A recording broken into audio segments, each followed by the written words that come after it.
Le 26 avril 2026, les habitants de Katy n'ont pas du tout été réveillés par l'appel à la prière habituelle. Bah non, c'est l'onde de choc d'un véhicule piégé qui a pulvérisé la résidence du ministre de la Défense qui les a tirés du lit. Ouais, un réveil brutal, c'est le moins qu'on puisse dire. Ça oui. Et ce qui frappe tout de suite, c'est que la guerre, en fait, elle n'est plus du tout cantonnée aux vastes étendues désertiques ou aux frontières un peu poreuses du Mali. Là, elle vient carrément de faire sauter la porte de la chambre à coucher de la junte militaire. Exactement. On parle d'une frappe au cœur même de l'appareil d'État.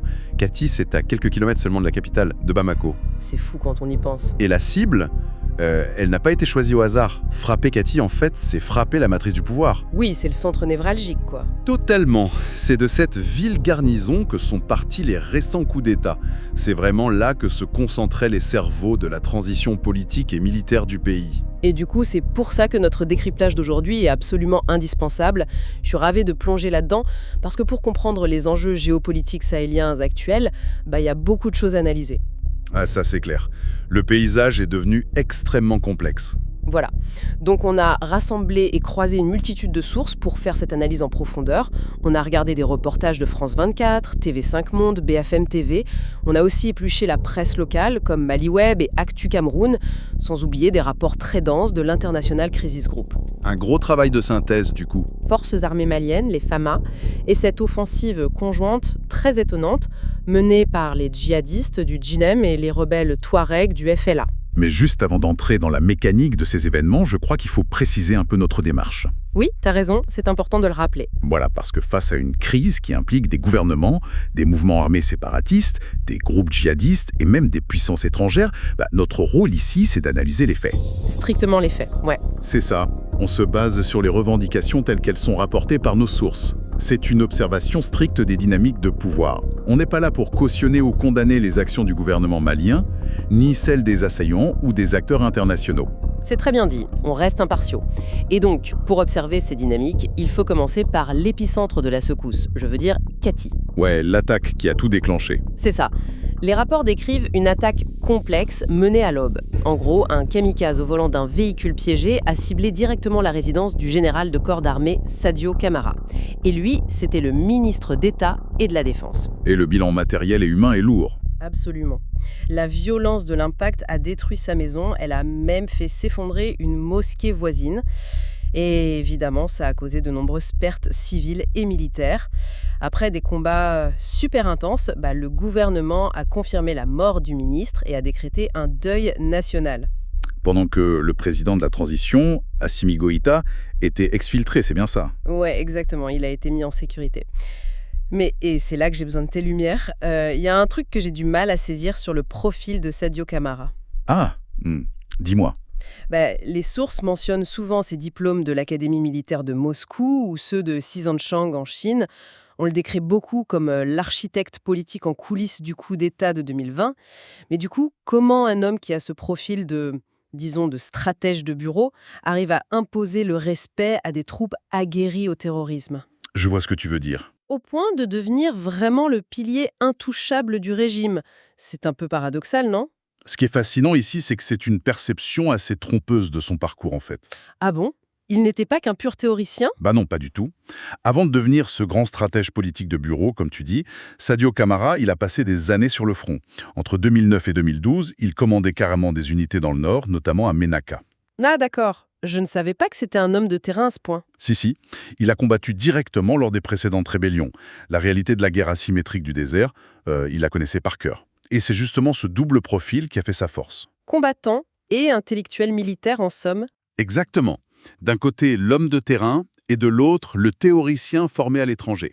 C'est ça qui lui a permis de fédérer toute l'armée autour de lui lors de la prise de pouvoir. Il incarnait une ligne dure, hyper souverainiste. Et j'imagine que ça parlait beaucoup aux soldats sur le terrain. Totalement. Ça résonnait profondément avec une armée malienne qui, il faut le rappeler, se sentait humiliée par des années de recul tactique face aux groupes armés. Ouais, et c'est justement cette ligne dure qui l'a poussé à redessiner toutes les alliances internationales du Mali. Quand on lit les documents, c'est flagrant. Il est présenté comme l'artisan principal de la rupture avec la France et avec la force Barkhane. Oui, pour se tourner directement vers la Russie. Voilà. En gros, c'est un peu comme attaquer le donjon central d'un château fort géopolitique, en fait. En détruisant sa résidence, ils ont fait sauter le cœur de cette nouvelle doctrine. C'est une excellente métaphore. Il a vraiment été le moteur de ce basculement. Dans sa logique à lui, l'intervention occidentale maintenait le Mali sous perfusion. Ça ne permettait jamais au pays de reconquérir militairement son propre territoire. Donc il a changé de partenaire. Exact. Il a orchestré l'arrivée des mercenaires russes de Wagner, qu'on appelle aujourd'hui Afrika Korps. C'était un pari géopolitique colossal. Et ça lui a d'ailleurs coûté cher sur la scène internationale. Les sources rappellent qu'il a été personnellement sanctionné par le Trésor américain en 2023 à cause de ça. Tout à fait. C'est pour ça que son élimination physique, là, pendant l'attaque d'Okati, ça ne se résume pas juste à la perte d'un ministre. C'est la destruction de la clé de voûte de toute l'architecture sécuritaire malienne actuelle. C'est clair. Sans lui, le lien opérationnel direct avec Moscou devient très fragile. Toute la stratégie de militarisation à outrance du régime vient de perdre son chef d'orchestre.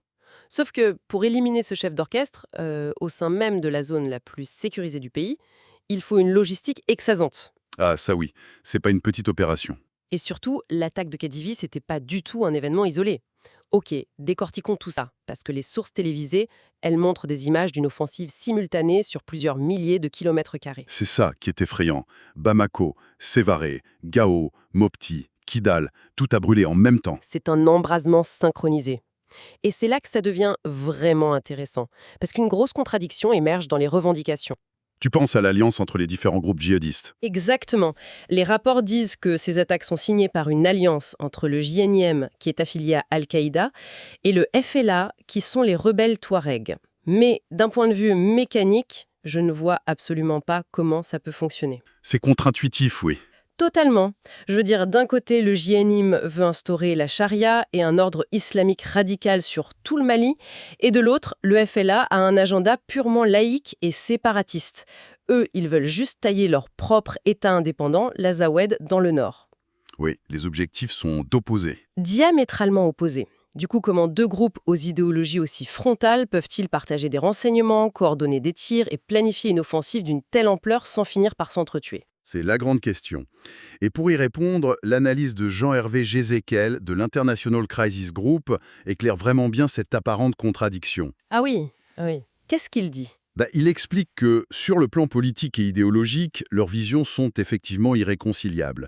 Mais sur le plan strictement opérationnel, ils appliquent une logique de séquençage. Une logique de séquençage, c'est-à-dire ? C'est-à-dire détruire l'ennemi commun d'abord et on règle les différends territoriaux et religieux ensuite. Et cet ennemi commun, c'est l'État malien. L'État central malien et bien sûr ses supplétifs russes. Sur le terrain, ça se traduit par une division du travail militaire qui est hyper pragmatique. Le JNIM, par exemple, il a la capacité de frappe asymétrique. Genre les attentats suicides ? Voilà. Ils ont les réseaux d'infiltration urbaine et les kamikazes capables d'atteindre un bunker super bien protégé à Kati. Et le FLA, alors ? Le FLA, de son côté, il a une connaissance intime du terrain désertique. Ils ont une capacité de harcèlement conventionnel redoutable pour bloquer et fixer les garnisons maliennes dans le nord. En fait, ils n'ont même pas besoin de fusionner leurs commandements. Il leur suffit de synchroniser leurs montres, quoi. Exactement. C'est un mariage de circonstances purement tactique. Mais attends, c'est un schéma qu'on a déjà vu, non ? En 2012, pendant la crise qui a divisé le pays, les rebelles Touaregs et les groupes djihadistes avaient déjà formé une alliance du même genre pour chasser l'armée malienne du Nord ? C'est vrai, l'histoire se répète un peu. Et après, l'alliance s'était effondrée et les djihadistes avaient chassé les rebelles. Du coup, est-ce qu'on n'assiste pas simplement à un bégaiement de l'histoire, là ? Les comparaisons est inévitable, bien sûr. Mais la mécanique de 2026 est quand même très différente. À quel niveau ? En 2012, l'Alliance s'était formée pour engouffrer un vide sécuritaire. L'armée malienne s'était un peu effondrée d'elle-même et ces groupes armés ont pris le territoire par simple opportunisme. Alors qu'aujourd'hui, c'est beaucoup plus proactif. Exactement. Les analystes soulignent un niveau de planification qui entre dans une toute autre dimension. Aujourd'hui, il ne s'agit plus seulement de contrôler les dunes du Nord. Frapper simultanément la résidence du ministre, des écoles de gendarmerie et même l'aéroport, ça révèle une vraie stratégie de strangulation. L'idée n'est pas de marcher sur Bamako de façon classique.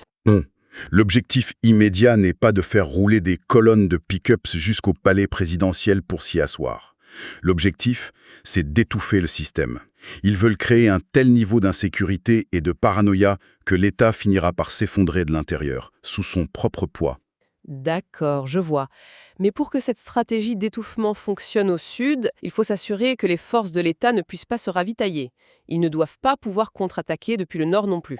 C'est le principe du siège, oui. Il faut couper les artères du pays. Et ça explique pourquoi Kidal a été ciblé en même temps. D'ailleurs, on entend souvent dire dans les médias que Kidal, c'est le thermomètre du Mali. Mais après avoir lu nos sources, je trouve ça inexact comme métaphore. Tu dirais quoi à la place? Je dirais que Kidal agit plutôt comme une ligne de faille tectonique. C'est l'endroit physique, géographique, où toute la friction entre le pouvoir central de Bamako et les populations du Nord s'accumule. Et quand cette faille cède, Le séisme frappe la capitale. voilà, l'onde de choc remonte direct jusqu'à Bamako et détruit tout le paysage institutionnel. C'est très juste. Et c'est d'ailleurs la dynamique exacte qui régit le Sahel depuis des décennies. Kidal, c'est vraiment le point de rupture structurelle du Mali. Historiquement parlant, sa perte déclenche quasiment toujours des crises politiques graves à Bamako. Comme en 2012, Exact. En 2012, la déroute militaire des Fama à Kidal avait provoqué la colère des garnisons du Sud. Et ça avait mené au coup d'État contre le président Amadou Toumani Touré. et même après, avec la présence française, c'était compliqué. Très compliqué. Sous l'opération Barkhane, le fait que Kidal reste sous l'influence des rebelles ex-séparatistes, alors que l'armée malienne y était confinée et bloquée, ça a nourri un profond ressentiment dans le reste du pays. C'était perçu comme une amputation de la souveraineté, non? Absolument. Beaucoup de Maliens voyaient ça comme une perte de souveraineté cautionnée par la communauté internationale. Ce qui explique pourquoi sa reconquête par l'armée malienne en novembre 2023 était si importante sur le plan symbolique. Les images de l'époque, on s'en souvient, montraient Assimi Goïta en train de célébrer le retour des soldats maliens. Avec les mercenaires russes à leur côté, oui. Oui, voilà, et célébrait ça comme la validation ultime de leur stratégie de rupture avec la France. C'était littéralement le trophée du régime. Cette reconquête, c'était la preuve tangible, pour la junte en tout cas, que l'approche sécuritaire, très dure, pensée par Sadio Camara, fonctionnait. Là où 10 ans d'intervention occidentale avaient échoué, selon leur narratif, C'est tout à fait ça. Et c'est pour ça que les événements de ce fameux week-end d'avril 2026, ils représentent un effondrement narratif complet, en plus d'être un désastre militaire. Les sources rapportent que le drapeau du Mali a été arraché. Il a été remplacé par celui du FLA. Kidal a de nouveau basculé. et c'est là qu'il y a un détail logistique hyper troublant dans les rapports, cette reprise de Kidal par les rebelles s'est faite d'une façon étrange. Ah, tu veux parler des Russes? Oui. Les textes indiquent que les rebelles auraient conclu un accord pour laisser les forces de l'Africa Corps quitter la ville sans même combattre. Cela soulève une question immense. Je suis d'accord, c'est un élément clé. Pourquoi des mercenaires russes qui sont lourdement armés accepteraient-ils de se retirer juste parce qu'on leur ouvre gentiment la porte? Et inversement, pourquoi les rebelles laisseraient-ils filer une force ennemie aussi dangereuse? C'est vrai que ça paraît fou, mais il faut analyser la rationalité froide des deux camps. Du côté de l'Africa Corps, il ne faut pas oublier qu'on ne parle pas d'une armée nationale qui défend sa patrie. C'est une force paramilitaire privée. Exactement. Et leur logistique dépend entièrement des lignes d'approvisionnement et de l'argent de l'État malien. Sauf qu'avec la capitale attaquée, le ministre de la Défense tué et les bases militaires sous le feu partout, ces lignes de ravitaillement, elles sont coupées. Ils s'étaient isolés en fait. Complètement. De plus, la Russie gère des priorités militaires mondiales qui sont très complexes ailleurs. Si le coût d'une présence à Kidal devient largement supérieur aux bénéfices géopolitiques ou financiers espérés, le retrait stratégique devient la décision la plus logique pour eux. Donc la survie économique et physique l'emporte sur l'idée de combattre jusqu'au dernier homme. Tout à fait. Et du côté des rebelles et des djihadistes, cette manœuvre, elle est d'une brillance tactique absolue. Pourquoi? Parce qu'affronter directement les instructeurs russes dans un combat de rue urbain, ça aurait causé des pertes massives et terribles dans les rangs du FLA et du JNIM. En offrant ce sauf-conduit, ils obtiennent la ville intacte. Et ils préservent leurs propres combattants. Voilà.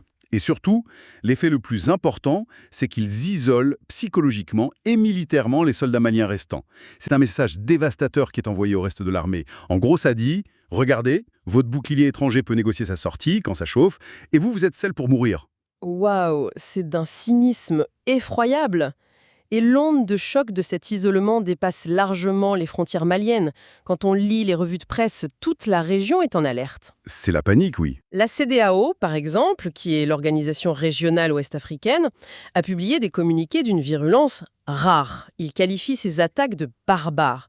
Le secrétaire général de l'ONU est aussi monté au créneau pour alerter sur une déstabilisation durable de toute l'Afrique de l'Ouest.